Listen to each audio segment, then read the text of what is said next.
কখনো কখনো মনে হয় আমাদের জীবনটা বুঝি অন্ধকারেই ঢুলিয়ে গেল, কিন্তু আসলে কি তাই?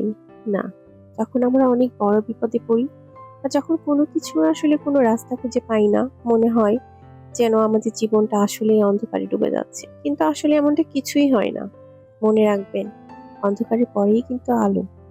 যখন আমরা খুব বড় বিপদে পড়ি, মনে রাখবেন আল্লাহ সুবহানাহু ওয়া তাআলা আমাদের সেই বিপদটার বিনিময়ে হয়তো বা আরো ভালো কিছু দিচ্ছেন। এটা একটা কঠিন সময়, জাস্ট ধৈর্য ধরে আমাদেরকে অতিক্রম করতে হবে, আর কিছুই না। নিজেকে শক্ত রাখতে হবে, নিজেকে আরো মজবুত করতে হবে, সেই কঠিন সময়টা পার করতে হবে।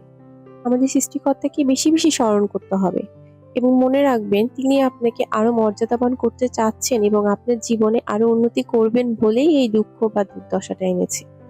তাই হতাশ হওয়া যাবে না। অনেক সময় আমাদের জীবনে এমন হয়ে থাকে যে আমরা কোনো রাস্তা, কোনো দিক নির্দেশনা কোনো কিছুই খুঁজে পাই না। কিন্তু আসলে কি তাই?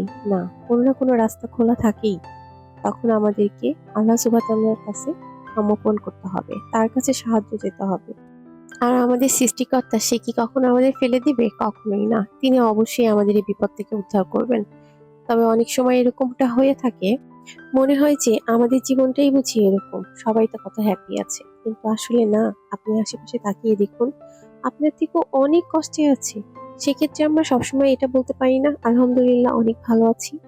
আপনি আশেপাশে তাকিয়ে দেখবেন আপনার থেকেও অনেক কষ্টে আছে তারা, বা অনেকের জীবন এর থেকেও দুর্দশাময়। তার থেকে তো আপনি ভালো আছেন। তারপরেও আমাদের জীবনটা একদম যে সবসময় সুখে থাকবে তা না। সুখ দুঃখ মিলেই তো জীবন।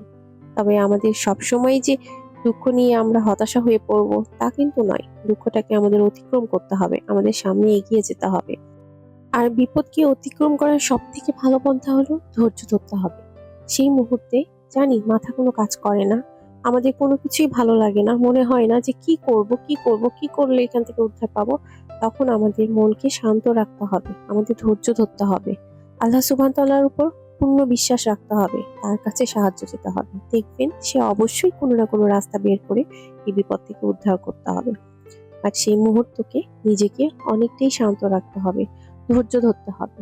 ধৈর্যের ফল সবসময় মিষ্টিই হয়, এটা কিন্তু ভুলে গেলে চলবে না। তাই নিজের জীবনটাকে সবসময় অন্ধকারাচ্ছন্নময় এরকমটা কখনোই ভাববেন না। অন্ধকারের পরেই কিন্তু আলো আসে, আর দুঃখের পরেই কিন্তু সুখ আসে। এই কথাটা অবশ্যই মাথায় রাখবেন।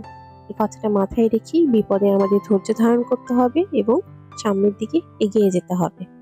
থেমে গেলে চলবে না, কারণ জীবন তো থেমে যায় না, আর কারোর জন্য তো কখনোই না।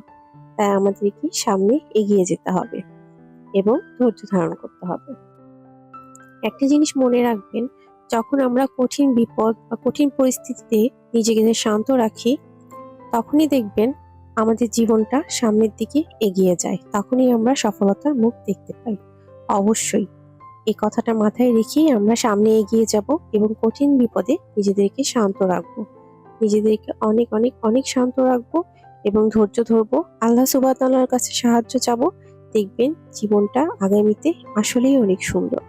শুধুমাত্র আমাদের সেই অন্ধকার সময়টা পার করা মাত্র। তাই বলবো, মাথায় কোনো উল্টাপাল্টা চিন্তা আনবেন না, অবশ্যই ধৈর্য ধরবেন। দেখবেন অন্ধকারের পরে যেমন আলো, ঠিক তেমনই দুঃখের পরেই সুখ।